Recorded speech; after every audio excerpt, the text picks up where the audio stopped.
परियों की जादुई किताब। कई साल पहले हिमगिरी नामक एक सुंदर राज्य था। वहां एक छोटी लड़की रहती थी जिसका नाम आर्या था। आर्या को किताबें पढ़ना बहुत पसंद था। एक दिन उसे अपनी दादी की पुरानी अलमारी में एक बेहद पुरानी और चमकती हुई किताब मिली। जैसे ही उसने उसे खोला, एक जादुई रोशनी कमरे में फैल गई। जैसे ही आर्या ने किताब के पन्ने पलटे, अचानक तेज हवा चली और वह खुद को एक अजीब सुंदर जंगल में खड़ा पाया। वहां चारों तरफ चमकीले पेड़ थे जिन पर रंग बिरंगे फूल चमक रहे थे। हवा में मीठी धुन बज रही थी और आसमान में नन्ही नन्ही परियां उड़ रही थीं। थोड़ी दूर चलने के बाद आर्या को एक भव्य महल दिखाई दिया जो हवा में तैर रहा था।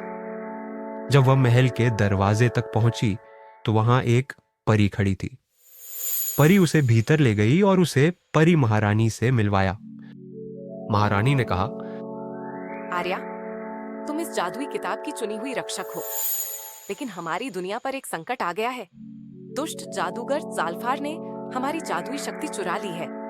क्या तुम हमारी मदद करोगी? आर्या ने हिम्मत से कहा। हाँ, मैं आपकी मदद करूंगी। परी महारानी ने उसे एक जादुई नक्शा दिया जो केवल सच्चे दिल वाले को ही रास्ता दिखाता था। नक्शा देखकर आर्या को पता चला कि ज़ालफार काले जंगल में छिपा हुआ है। उसने परियों की मदद से सफर शुरू किया।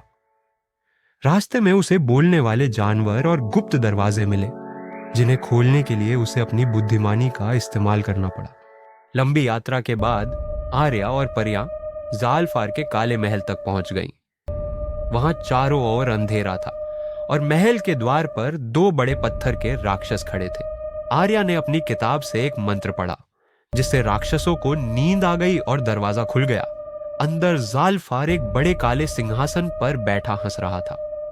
ज़ालफार ने अपनी छड़ी उठाई और काला जादू चलाया, लेकिन आर्या ने अपनी किताब का सही मंत्र पढ़ा और परियों के साथ मिलकर उस पर रोशनी का जादू किया। ज़ालफार चिल्लाया और धीरे धीरे उसका जादू कमजोर पड़ने लगा। अंत में वह धुएं में बदलकर गायब हो गया और उसकी जादुई छड़ी परी महारानी के पास लौट आई। आर्या ने अपनी किताब खोली और खुद को अपने घर में पाया। वह मुस्कुराई और समझ गई कि असली ताकत बहादुरी और दयालुता में होती है।